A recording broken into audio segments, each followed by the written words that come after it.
Então, prosseguindo com essas apresentações mais picotadas e esporádicas que eu tenho feito de resultados da pesquisa da mente revolucionária, eu vou ler aqui um trecho que eu ditei para a Isabela ontem, e em seguida vou continuar essa exposição oralmente.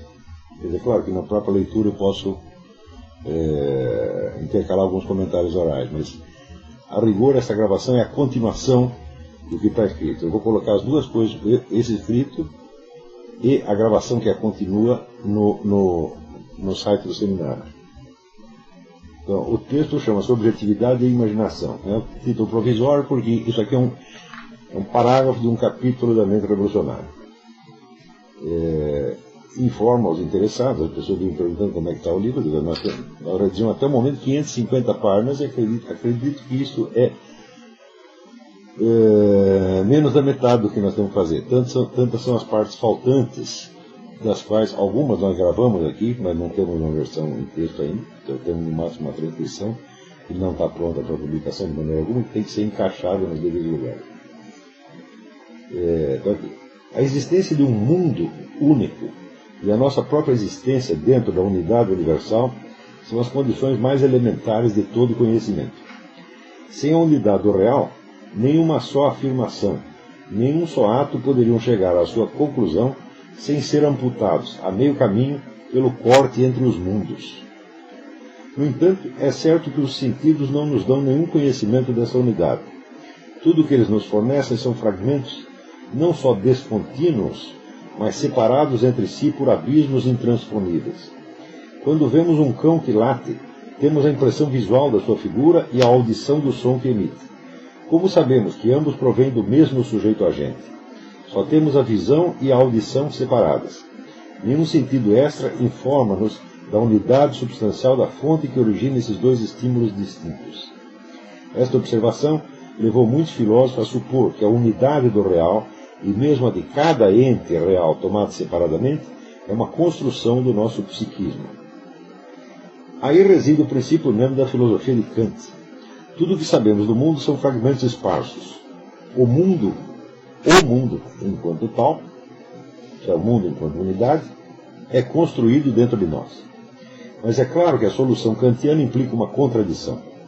É certo que, enquanto puros sujeitos cognoscentes abstratos, tomados no sentido cartesiano, que é exatamente o ponto de partida de Kant, podemos estar seguros da nossa própria unidade, independentemente até da existência de um mundo.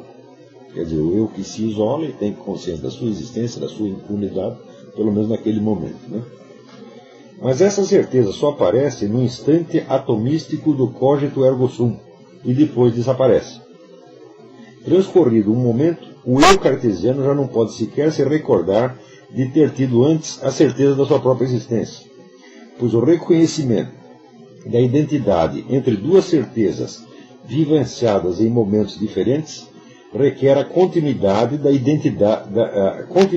eu pensante no tempo, e esta, com toda evidência, não pode ser provada pela experiência instantânea do cogito atomístico. Quando Descartes diz, eu penso, logo existe, cogito ergo sum. Isso é verdade todas as vezes que eu penso isso, e no momento em que eu penso. Então, se você pensa duas vezes a mesma coisa, você não pode nem ter a certeza, tá certo, de que é o mesmo eu que está afirmando a mesma coisa a respeito de si próprio.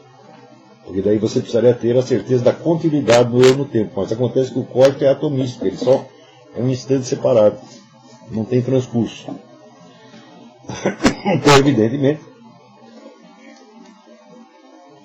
esse eu do Descartes só pode existir atomisticamente. Ele não pode falar a respeito de si mesmo no passado, que é exatamente o que Descartes está fazendo no livro da Meditações de Filosofia Primeira.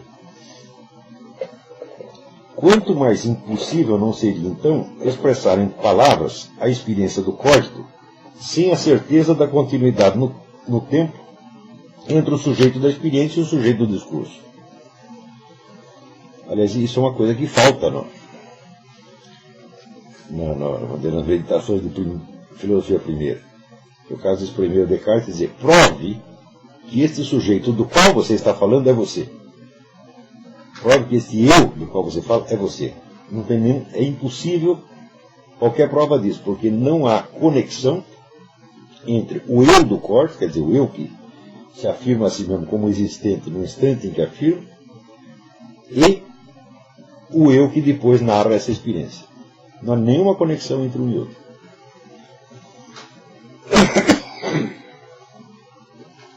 Se de fato a unidade do mundo é um produto do nosso modo de conhecer, como diria o Kant, e não dado da realidade, quem fala e escreve a respeito disso opera o impossível, a passagem do interior a um exterior que não existe, exceto como criação do mesmo interior. Aquele que fala e escreve tem a certeza de fazê-lo para um público que existe fisicamente fora dele, num mundo objetivo tão independente dele, que continuará a existir e a lê-lo depois que ele cessar de existir, ou pelo menos depois que ele parar de escrever. No instante que você põe o ponto final no livro, você não tem nenhum leitor. Quer dizer, o livro começa a existir, vamos dizer, como produto comercial depois que você põe o ponto final. Tá certo? Portanto, este mundo de leitores ao que você espera atingir, tá certo? Ele tem necessariamente de existir independentemente de você. Tá certo? Porque não é o livro que está produzindo os seus leitores, você está escrevendo para os leitores. Né?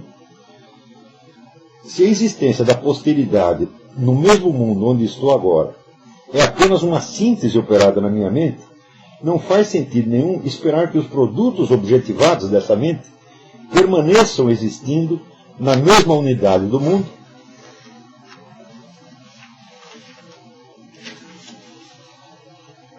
depois que a mente cessar de operar. De nada vale aqui o subterfúgio de que a unidade do mundo não é puramente subjetiva, mas intersubjetiva. É uma objeção que fatalmente acontece. Qualquer kantiano dirá, não, mas você está atribuindo, dizendo que o Kant reduz a unidade do mundo a uma coisa subjetiva, quando não é bem isso que ele diz. Ele diz a unidade do mundo é determinada pela forma do nosso conhecer, mas essa forma não é individual, ela é compartilhada por todos os homens, ela é universal, no sentido de ser intersubjetivo.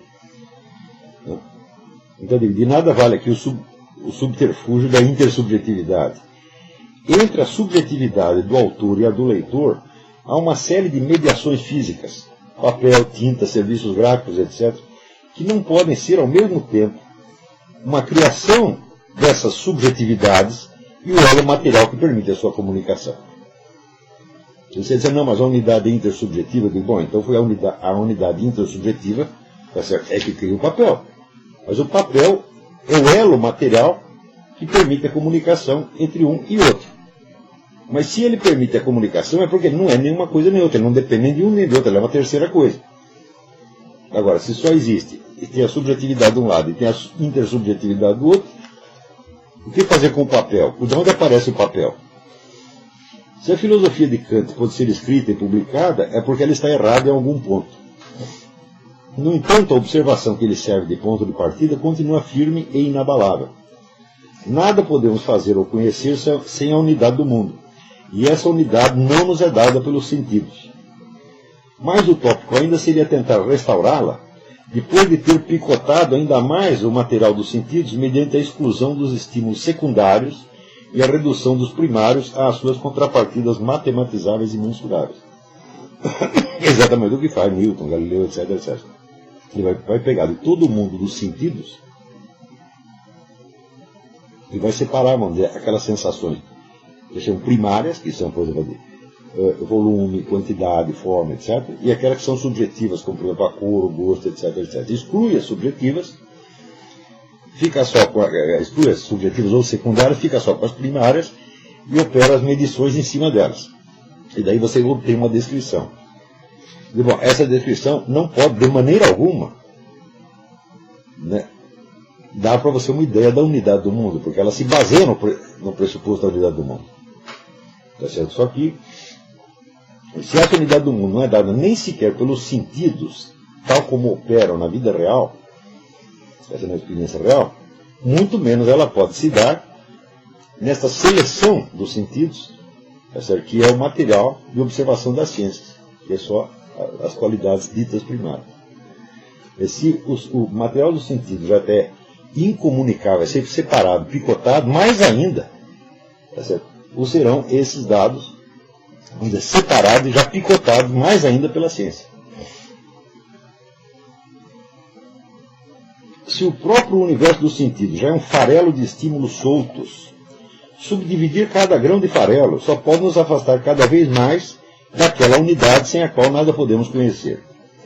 A ciência tem como seu principal fundamento a unidade do real, mas não pode provar que essa unidade existe. Quer dizer, não só ela não pode provar que essa unidade existe, e ela ao mesmo tempo continua dependendo dessa unidade, mas o próprio procedimento, o próprio método científico a afasta ainda mais da percepção dessa unidade.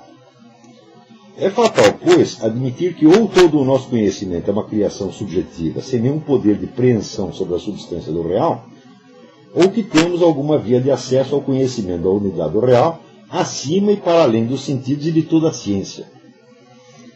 Aristóteles, os escolásticos, os filósofos escoceses da linhagem de Thomas Reid e, mais recentemente, George Moore,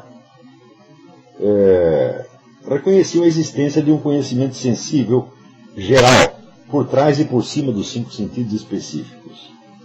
Por exemplo, as sensações de movimento e repouso, a forma e o tamanho de um objeto, bem como sua unidade e seu número, podem ser percebidos tanto pela visão quanto pelo tato. Você coloca 3 bolinhas, você vê que são 3 bolinhas, ou você fecha os olhos e pode contar as 3 bolinhas. O tamanho de uma coisa também você pode medir, fecha os olhos e mede pelo tato. Se ele está parado ou em movimento, você também pode sentir isso, né? Na pele, né? Ou ver.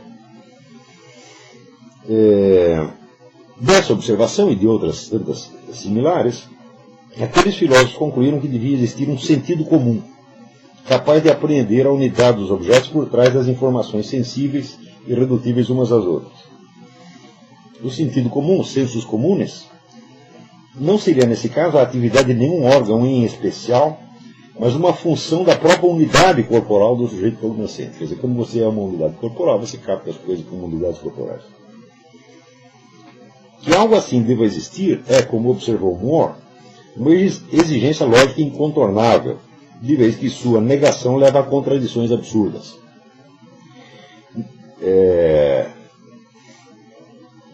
Esse, vamos dizer, esse é um dos argumentos do Moore, pensando a unidade do mundo. Se você nega, você chega logicamente em contradições.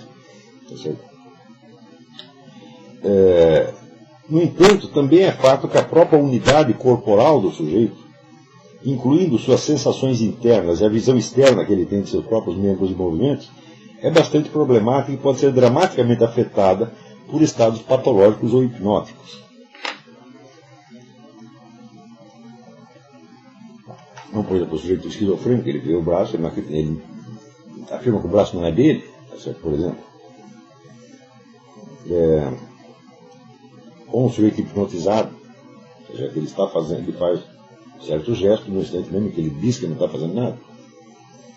O sentido comum pode nos dar a percepção da unidade dos objetos percebidos, mas nem de longe nos fornece a certeza da unidade do real como um todo.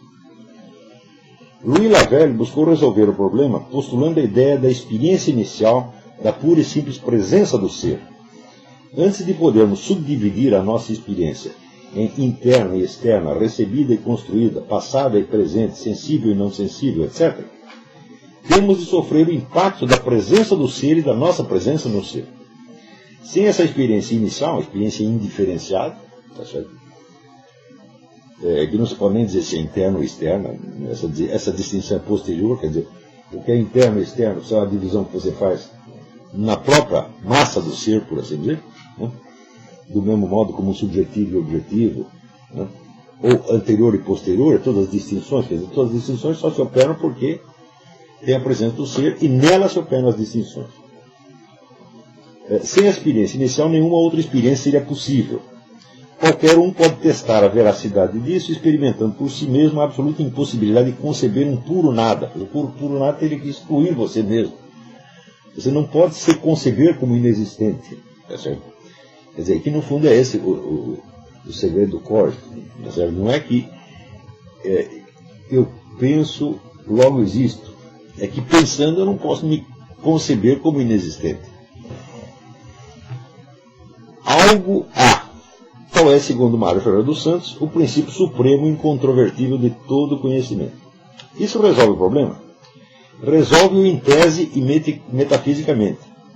O ser indiviso que nos abrange se impõe por si mesmo como um axioma mudo contra o qual todo o discurso seria vão. Não obstante, um fundo de dúvida permanece. Como condição da possibilidade de consciência, a unidade do ser não pode ser ao mesmo tempo um dado da própria consciência. Ela fica, por assim dizer, no fundo da consciência, sem poder apresentar-se propriamente diante dela. De outro lado, ela apresenta-se indireta e simbolicamente em cada percepção singular. Quer dizer, cada percepção singular está afirmando ao mesmo tempo a unidade do real dentro da qual essa percepção acontece e dentro da qual o seu objeto e o sujeito dela estão. Tá certo? Mas vamos dizer, a unidade do real não está propriamente, ela não é por si mesma objeto de percepção. Ela é a condição de possibilidade da percepção. Mas ela própria não pode ser percebida.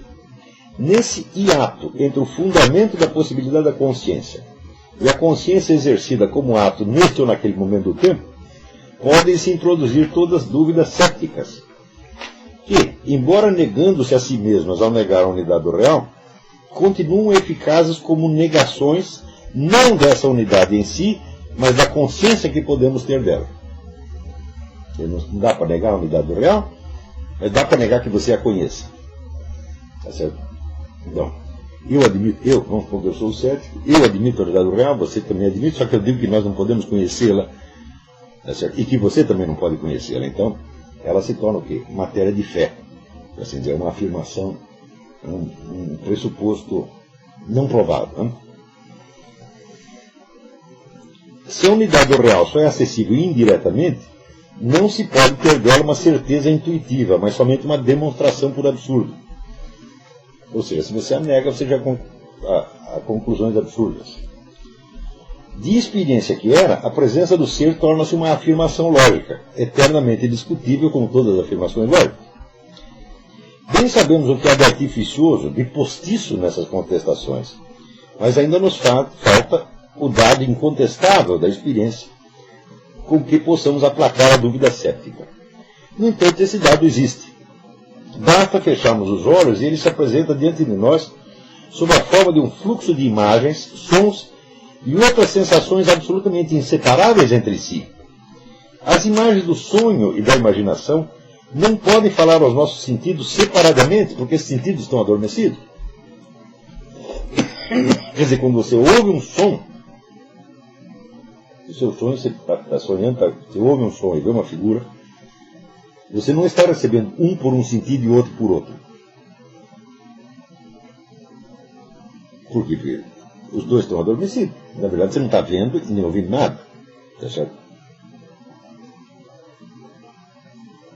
Aí, a unidade de som e imagem, por exemplo, não se apresenta como a ação de um senso comum que unifica os dados de dois sentidos ao mesmo tempo, mas vem a nós de modo direto e inseparável. Você não precisa nem pensar que existem sensos comuns para unificar isso aí, porque só pode unificar o que está separado, e ali não está separado. Quer dizer, esse fenômeno da senestesia, quer dizer, a fusão, por assim dizer, de dados de sentidos diversos. A imagem que é ao mesmo tempo o som, e o som que é a imagem. Tá certo? Isso acontece no sonho. Tá certo? E até na imaginação podemos fazer isso também, até acordado, sonhando acordado. Mais ainda, os dados que na percepção de vigília jamais poderiam aparecer se não separados por enormes diferenças de tempo e espaço, aí se apresentam juntos.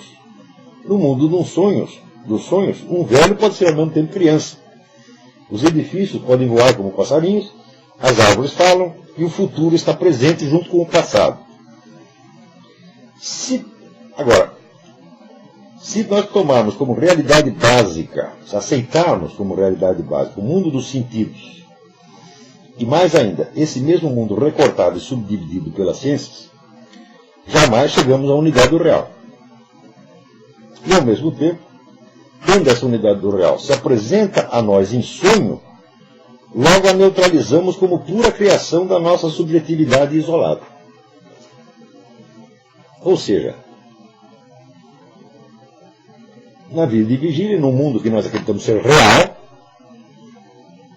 a unidade do real nunca aparece. E, no entanto, sabemos que sem essa unidade, o real não seria real de maneira alguma.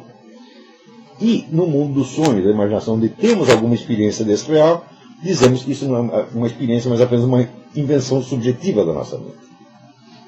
Então, ficamos sem unidade de qualquer maneira. Na experiência real, não há unidade. E onde há unidade, não há experiência real. Bom, há nessa atitude, dominante na nossa cultura, uma absurdidade patente. Se nós sabemos que a unidade do real é a condição de todo conhecimento e a ponte entre o subjetivo e o objetivo, com que direito reduzimos a puro delírio subjetivo justamente a função que nos dá alguma experiência daquela unidade? Se através do sonho e da imaginação nós podemos vivenciar algo dessa unidade, então, é claro que nós estamos vivenciando algo sem o qual nada mais poderia ser conhecido, nem aquilo que nós chamamos de objetivo. Então tem algum erro nisso. Notem bem, todos os sentidos, sem exceção, só funcionam de maneira atomística. Nenhum deles nos revela um objeto inteiro. E nenhum deles pode continuar em ação sobre o mesmo objeto por mais que alguns segundos. O mundo sensível, considerado em si mesmo, não é senão um farelo de impressões soltas, separadas e incomunicáveis umas das outras. Isso não constitui de maneira alguma um mundo. Kant tinha toda razão ao dizer que esse farelo só adquire forma e figura na imaginação. Ele errou, porém, ao considerar que imaginar é pura criação subjetiva.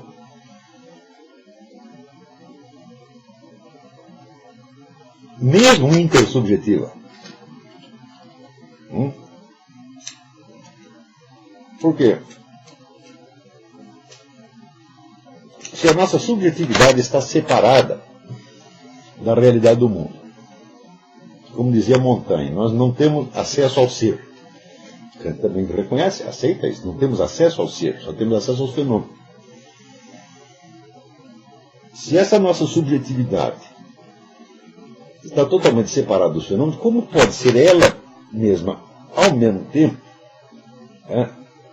o fator que unifica o mundo e torna a realidade desse mundo possível? Tem alguma coisa errada aí, não é possível. Tem algum absurdo que entrou aí no meio desse raciocínio.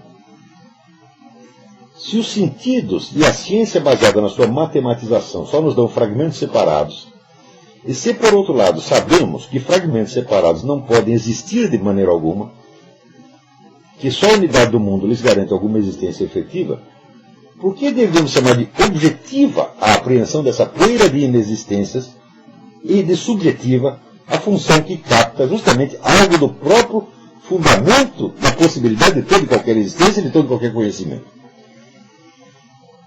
Sem a menor sombra de dúvida, a imaginação é a função que mais nos aproxima da unidade do real. Ou a única. Se tem uma pista para a unidade do real, está na imaginação. E é, portanto, nela que está a garantia de todo o conhecimento possível. Como é que acontece isso? Você verá.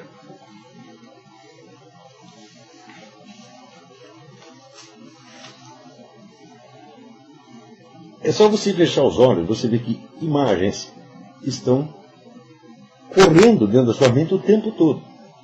Elas não param um único minuto, um único segundo. A atividade onírica, por assim dizer, é a coisa mais constante, é mais constante do que a respiração. Ela nunca para. É só você prestar um pouco de atenção, você vê que as imagens continuam fluindo. E elas estão sempre, vamos dizer, por baixo da percepção que nós temos pelos 5 sentidos. Né? Portanto, essa função unificante não é, como é que diz, temporária, não é intermitente, ela é contínua. A continuidade dela é que absorve os dados dos sentidos e articula no mundo. Mas, ao mesmo tempo, essa continuidade do processo imaginário é a continuidade da nossa própria existência interior. Se eu quiser contar a minha história, eu vou ter que contá-la como uma série de episódios separados, absolutamente inconexos. Ou seja, nem mesmo a minha recordação consciente que eu tenho da minha própria história pode me dar a unidade do meu próprio personagem. Quer dizer, é só essa corrente onírica que nunca para que me dá a ideia da minha unidade. Está compreendendo? Mais ainda, nesse fundo onírico se dão alguns fenômenos extraordinários, como por exemplo aquele que eu mencionei na última aula do curso de sábado, da experiência da Universidade de Minnesota, com as 4 pilhas de baralho. Vou repetir brevemente aqui. Eles fizeram a seguinte experiência: botaram 4 pilhas de baralhos, 2 vermelhas e 2 azuis. E o sujeito tinha que ir tirando cartas. Algumas das cartas davam um prêmio em dinheiro e outras uma multa em dinheiro. Mas acontece que as cartas não estavam distribuídas aleatoriamente. Nas pilhas, 2 pilhas vermelhas, os prêmios eram altos e as multas eram mais altas ainda.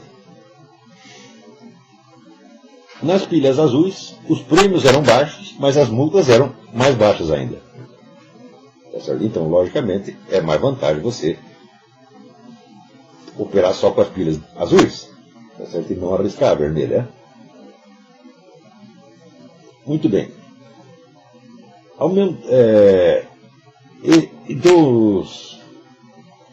Os autores da experiência notaram que, para o sujeito perceber essa regra de que era mais fácil, era melhor arriscar nas azuis do que nas vermelhas, levava aproximadamente 50 jogadas. Em média, né? Quer dizer, depois de ter tentado 50 cartas, ter se ferrado várias vezes na pilha vermelha e ter se dado bem na azul, tá certo? O sujeito chegava à conclusão de que valia a pena pegar só as cartas da pilha azul. Porém, ao mesmo tempo eles tinham colocado uns eletrodos nas mãos que mediam a quantidade de suor da mão do sujeito. O suor, então, reflete evidentemente um estresse, um nervosismo, uma coisa assim. E eles notaram que o suor aparecia a mais na mão das pessoas quando elas pegavam cartas do bloco das pilhas esquerdas a partir já da 10ª jogada. Ou seja, aí cada um já tinha feito uma espécie de raciocínio inconsciente, que para se tornar consciente levava mais 40 jogadas. Ou seja, cada pessoa já sabia algo que ela não sabia que sabia. Então, vamos dizer, aqui não é uma verificação intuitiva. Nos 2 casos é um raciocínio indutivo que foi feito. Só que, inconscientemente, a indução já tinha chegado à sua conclusão na 10ª jogada. E conscientemente só na 50ª. Ora,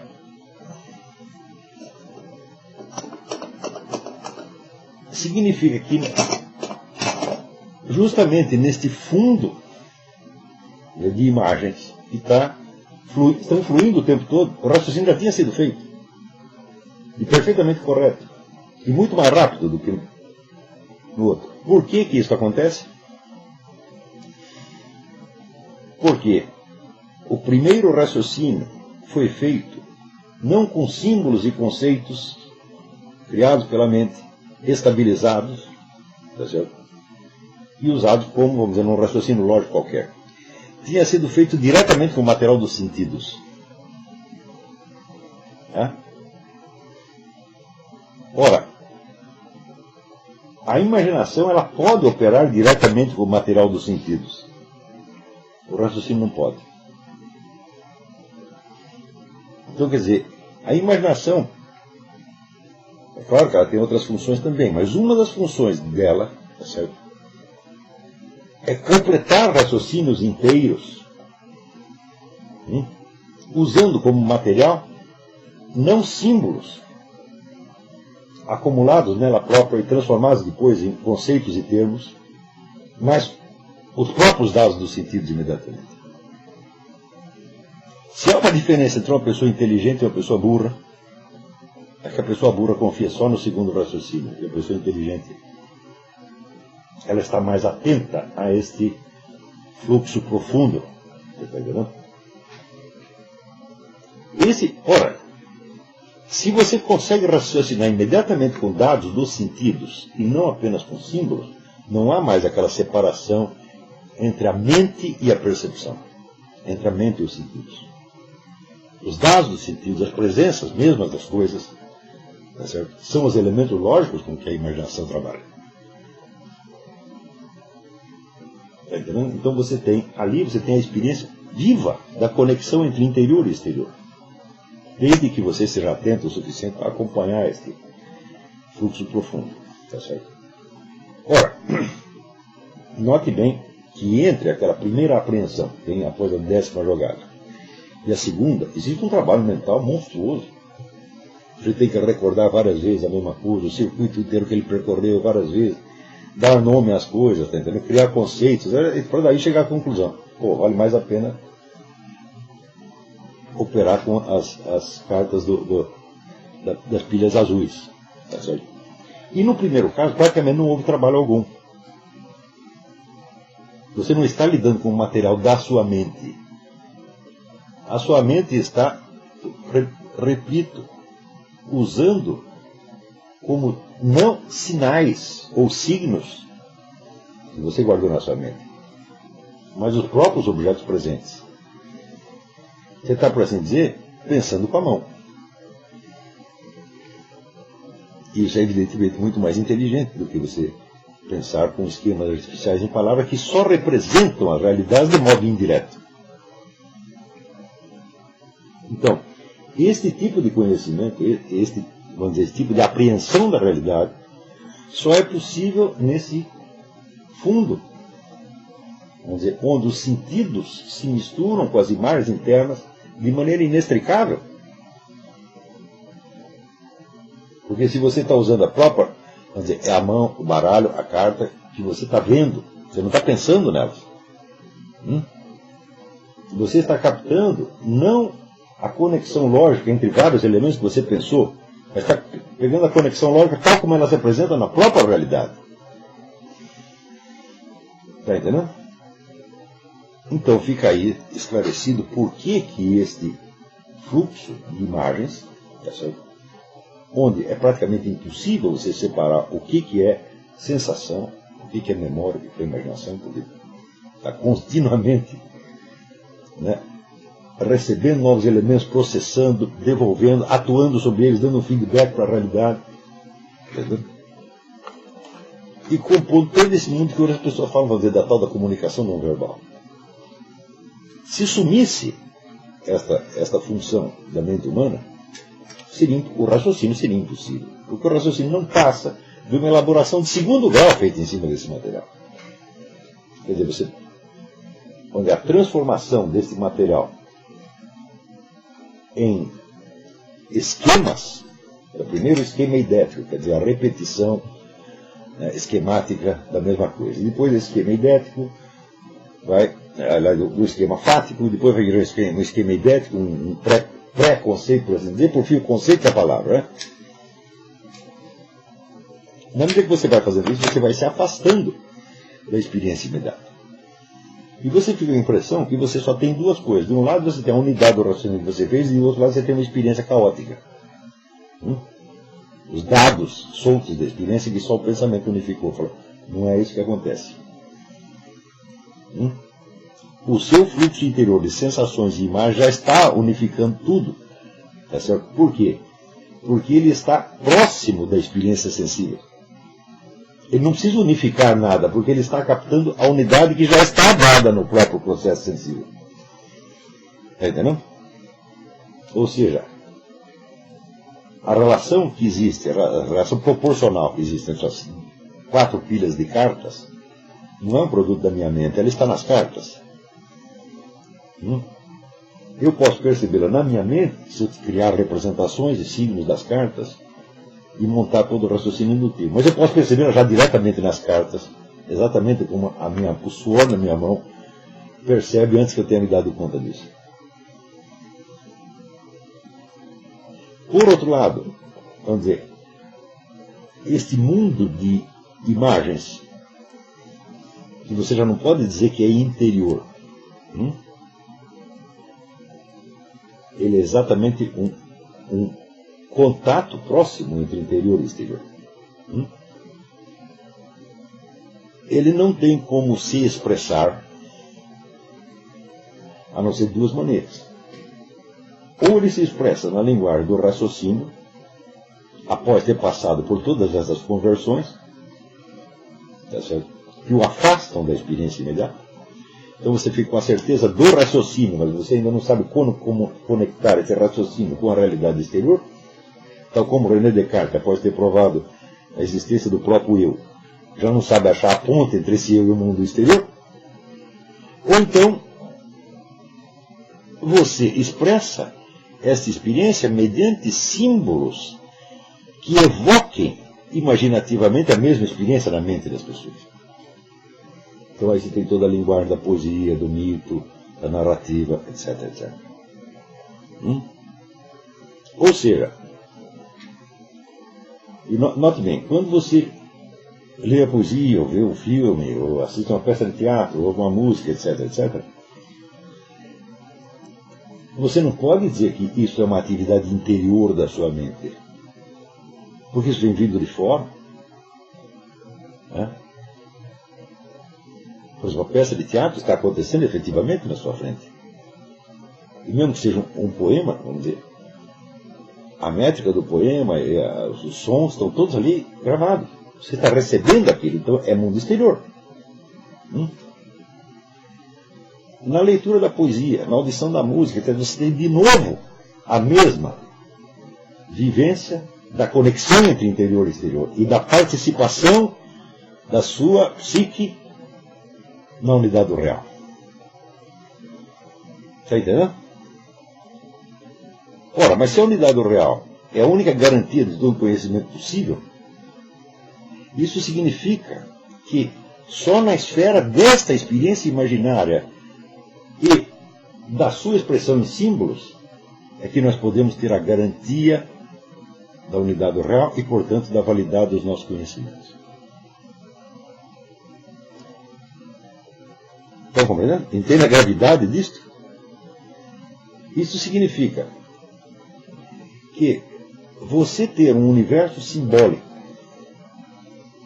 adequado à unidade do real, coerente com ela, e que nunca se fecha na sua subjetividade, nunca isola a sua subjetividade, a não ser por momentos para auto-reflexão, mas sabendo que você continua vivenciando a experiência da participação. Isso aqui, vamos dizer, é o fundamento de todo o realismo, de toda a realidade do conhecimento, inclusive do conhecimento científico. É a mesma coisa que dizer, se você não tiver o imaginário certo e, portanto, o mito certo, se você não tiver aquele tecido de analogias, de símbolos adequado, você está fora da realidade. É por isso que existiram civilizações inteiras que não tiveram ciência no nosso sentido, mas não teve uma que não tivesse rito, símbolo, mitologia, etc, etc. Porque esta é a garantia do nosso conhecimento. Está entendendo? Esse é o fundamento da validade do nosso conhecimento. Isso significa que você acreditar no mito certo é mais importante do que acreditar na teoria científica certa. A teoria científica, ela não é senão, vamos dizer, uma versão reduzida, remota e muito indireta da verdade que já está dada no mito. Chamando de mito, vamos dizer,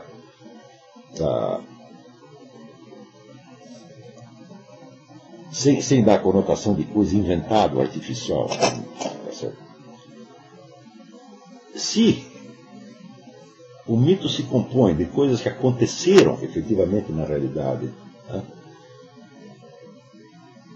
e se ele, por sua vez, nos fornece, pela riqueza do seu simbolismo, elementos suficientes para unificar sua imagem do mundo, e para permitir a sua ação adequada no mundo, ele é mais verdadeiro do que qualquer teoria científica. Deu para entender?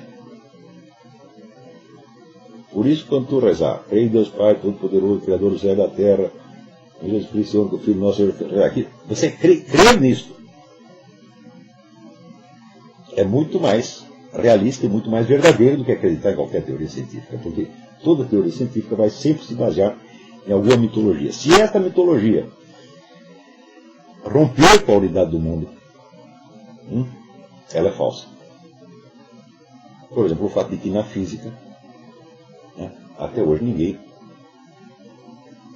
não tem a teoria unificada da física. Já está quase na hora de desistir dessa ideia. Mas se uma ciência não consegue sequer se unificar a si mesma, em que sentido ela pode ser dita verdadeira? Ela é verdadeira quanto a fragmentos que ela mesma recortou e que ela escolheu. Tá certo? Mas ela não é verdadeira em face à realidade do mundo. Está compreendendo? Se ela se encaixar dentro de uma representação mítica verdadeira, ela passa a ser verdadeira. Senão, ela é falsa. Então, até mais uma coisa.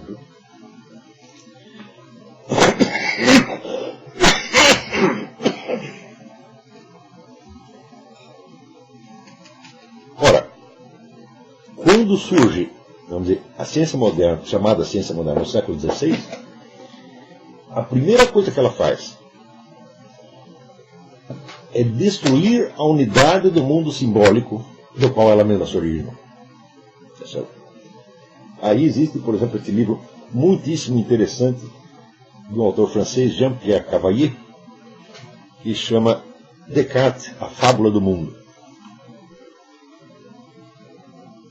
Eu vou ler alguns pedacinhos aqui para vocês.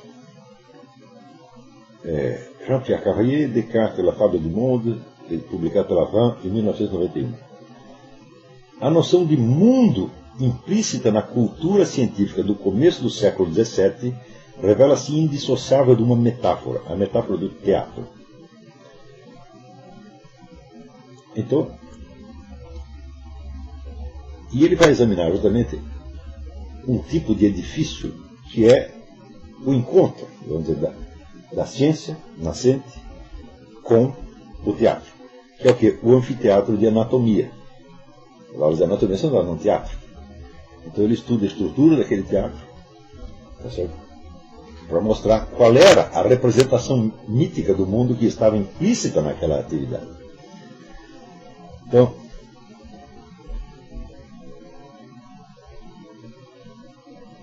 ele diz, para a tradição, quer dizer, para a antiguidade e Idade Média, a vida é concebida como paradigma de todo ser. Vivere viventibus est, esse. Para o vivente, o viver é ser. Diz a tradução latina de Aristóteles. E Alberto Magno comenta: Ex quo posuit vitam superfluum fluit adere esse. Quando você postulou a vida, é supérfluo você acrescentar o ser. Porque se tem vida, tem ser.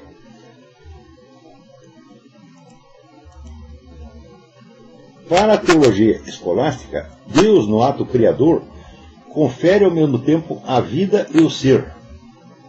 Porém, eis que com o advento da anatomia, o cadáver se torna o paradigma do vivente.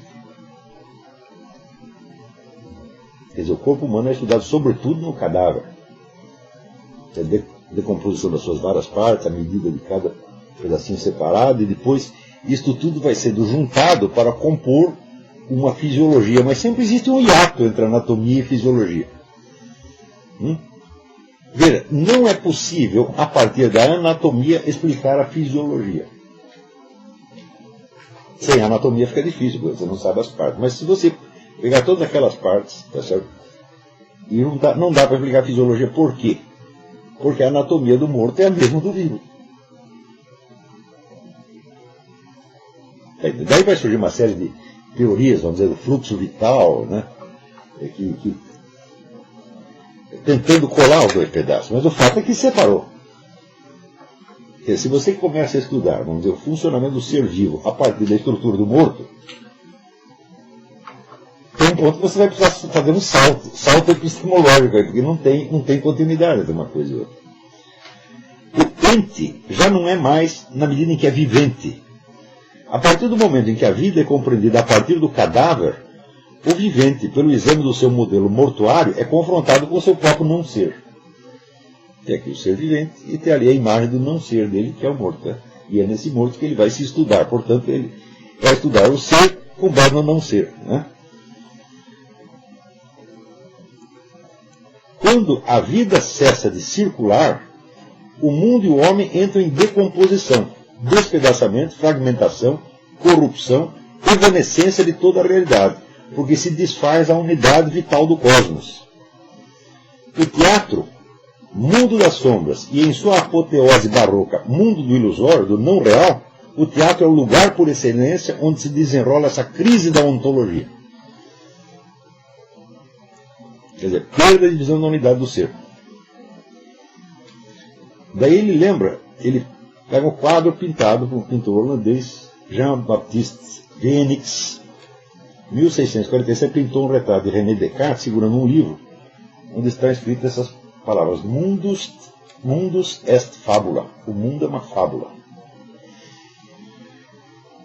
E daí, diz o Cavalier, é difícil encontrar no século XVII um autor que não explore o motivo da fábula ou do teatro do mundo.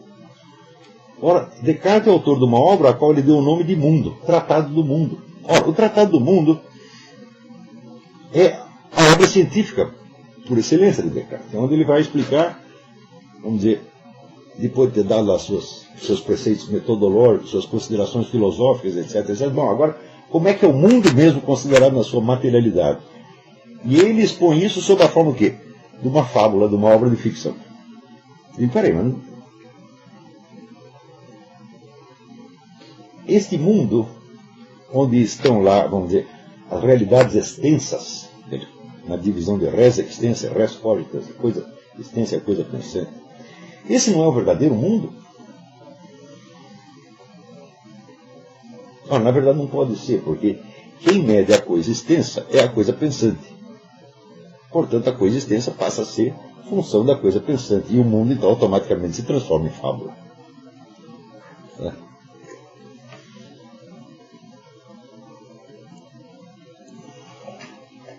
Bem, a metáfora do teatro do mundo, na época barroca, assume desde logo um sentido ao mesmo tempo cosmológico e moral.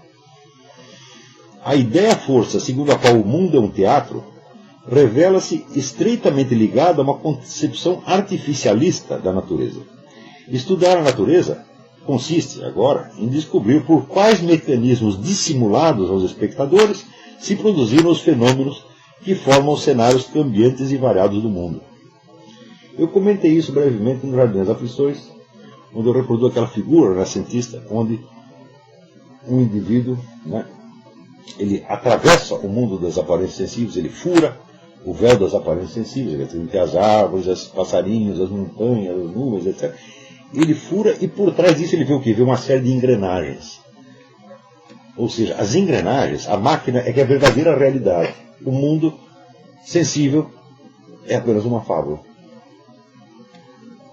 E por trás tem o quê? Tem uma mecânica. A mecânica que passa a ser a verdadeira realidade. Mas que paradoxo, porque a mecânica é obtida através das mensurações. As mensurações são feitas exclusivamente pela nossa mente. E este mundo das mensurações passa a ser, então, embora tenha sido inteiramente inventado por mim, ele passa a ser a verdadeira realidade. E tudo aquilo que eu encontrei no mundo passa a ser fábula. Então, assim, tudo é fábula menos eu. Eu sou real, mas o resto é tudo uma historinha, a história da carochinha. A exemplo das relações sociais suspeitas de histrionismo generalizado, quer dizer, as relações sociais são o mundo do fingimento, etc., etc., as aparências do mundo físico são percebidas como máscaras. E por trás dela tem o quê? A mecânica e a verdadeira realidade. Claro que isso é uma concepção artificial e totalmente mortuária. Quer dizer, só aquilo que não tem vida é verdadeiro. É claro que a coisa é macabra. Certo? Natureza e sociedade parecem obedecer fundamentalmente a uma mesma estrutura, a estrutura da teatralidade. A ciência aparece, então, indissociável de uma moral. Em última instância, buscam-se nos bastidores do mundo as regras de encenação capazes de assegurar aos atores um bom desempenho, com toda a ambiguidade moral que esse imperativo de ter sucesso na ordem do parecer não deixa de suscitar. Porque a moral consiste apenas em você captar as regras que estão no fundo da realidade para produzir a impressão devida. Então, quer dizer, o mundo da hipocrisia social se repete, se uma espécie de hipocrisia da natureza. Relacionem isto com o que eu disse na outra gravação sobre o absolutismo. Quando o advento do Estado moderno, para neutralizar as guerras de religião, faz do Estado uma dimensão separada das questões morais e religiosas, criando, portanto, um abismo entre o mundo da convicção íntima, e o mundo da ação social permitida. Quer dizer, você pode ter as suas crenças lá no fundo e tal, mas quando você agir como cidadão ou como súdito, você tem que agir apenas de acordo com as normas do Estado. Isso aconteceu na mesma época. Então aí rompeu-se, vamos dizer, a unidade da natureza, rompeu a unidade da consciência do eu, quer dizer, e rompeu o princípio da moralidade, a moralidade passa a ser um fingimento.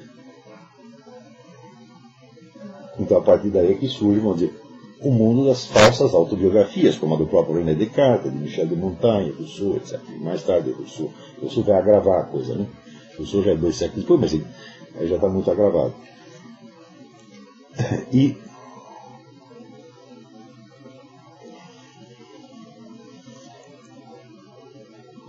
prossegue aqui o Cavalieri. A seção de anatomia desenrola-se numa arquitetura teatral circular.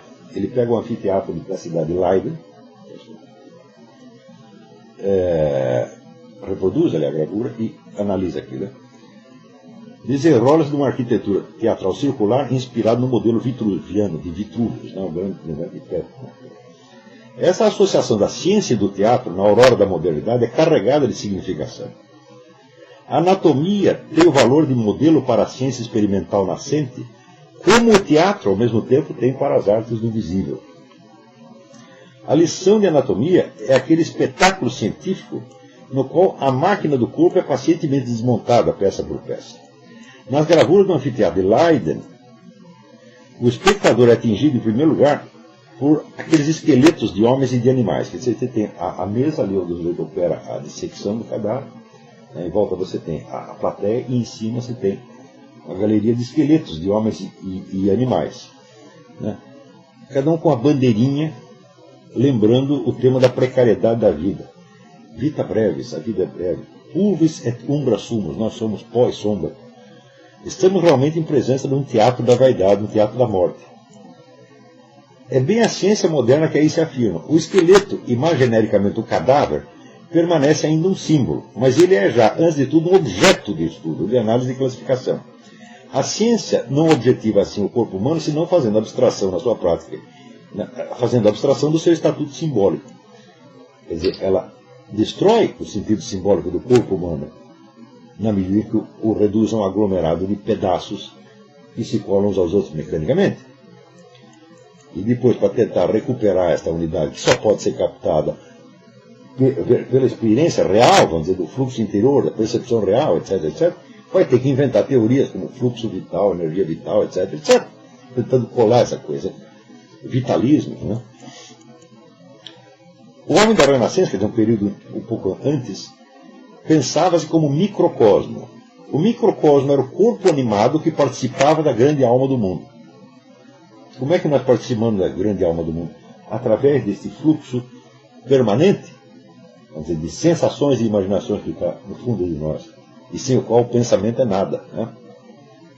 A anatomia, no desenvolvimento que ela sofre no século XVI, pode ser interpretada desde logo como uma operação de desmantelamento sistemático e metódico do microcosmo, do qual ela corta os liames vitais que o ligavam ao macrocosmo.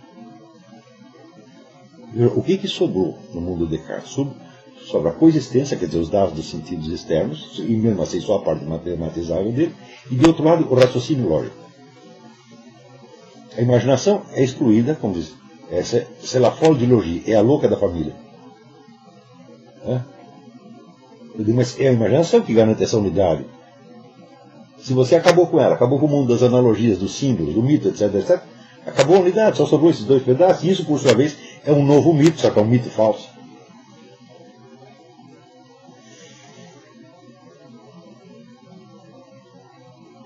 Do qual corta os liames vitais que o ligavam ao macrocosmo e recorta, desmonta, como se desmonta um artefato, uma máquina. A anatomia, de certo modo, realiza o assassinato simbólico do microcosmo. Nasce então essa terrível suspeita que o homem talvez esteja inteiro lá, na carne muda do cadáver. Era a impressão que tinha Descartes, de que, na realidade, nós somos apenas máquinas. Descartes conta que ele às vezes olhava para a janela, via as pessoas andando na rua, e ele disse, não dá para saber se as pessoas têm uma alma dentro, ou se são apenas artefatos que estão andando. É uma experiência claramente esquizofrênica. E note bem que da esquizofrenia dos estados patológicos faz parte um processo inicial que eles chamam de desimaginação. Gabriel Dezé, no livro Psicopatologia General, ele chama de desimaginação.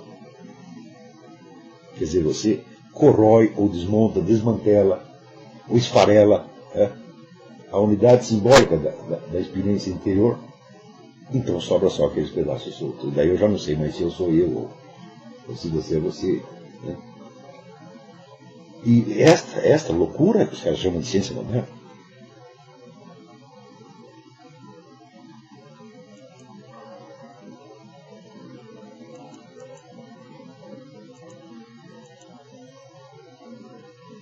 a coleção que no anfiteatro de Leiden serve de quadro às sessões de dissecção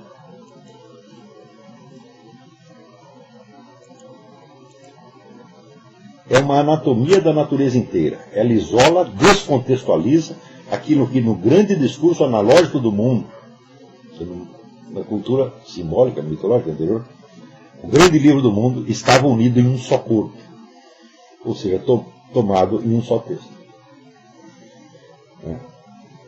O criador ali do anfiteatro, que se chama Borel, após ter nomeado seu museu um microcosmo, chama-o de maneira reveladora um cemitério. Cemitério que contém cadáveres que são ressuscitados pelo que ele chama de pela necromancia lícita do colecionismo. Ele sabe que isso é uma operação de necromancia, mas eles não são, na verdade, ressuscitados. Como você poderia dizer que esses caras foram ressuscitados? Estão lá mortos. Os objetos da coleção são outras tantas parcelas, fragmentos, relíquias de um universo explodido, desfeito. O colecionismo é para o macrocosmo o que a anatomia é para o microcosmo. Eu coleciono uma série de peças separadas, mortas, sem conexão interior.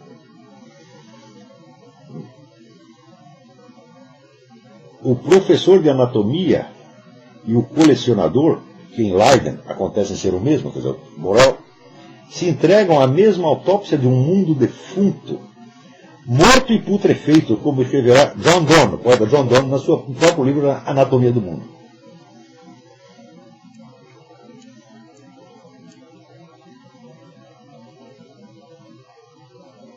Então, a partir deste começo, esse foi o começo da modernidade, você imagina por que a percepção de coisas tão óbvias, como esta função cognitiva, vamos dizer, imediata da imaginação que nos liga com a experiência do mundo real e nos mostra as conexões, não como efeito de pensamentos nossos, mas conexões que brotam diretamente da experiência, como no caso das cartas, se tornou tão difícil para nós. São 4 séculos de fragmentação, dilaceração. Isso não tem nada a ver com o especialismo, a ciência não é isso, é disso que estão falando. Vamos dizer, na própria tentativa de você reconstruir a realidade do mundo a partir desta dicotomia cartesiana, tentativa que é absolutamente absurda, impossível, inviável, tá certo? é que reside toda a dificuldade que as pessoas têm hoje de entender, né, que existe por baixo da aparente inteligência delas, que é a inteligência verbal, existe uma outra inteligência mais profunda que está operando o tempo todo e que é muito mais certa e que é a fonte do verdadeiro conhecimento. Em vez de se apoiar nisso aí, ela se apoia no quê? No consenso científico. Quer dizer, a concordância entre vários raciocínios feitos por várias pessoas ao mesmo tempo. Que só pode incidir sobre um pedacinho da realidade desse tamanho. E que jamais pode nos dar a unidade do real. E cuja validade, aliás, continua dependendo do mesmo princípio da unidade do real, da qual esse mesmo método se afasta infinitamente.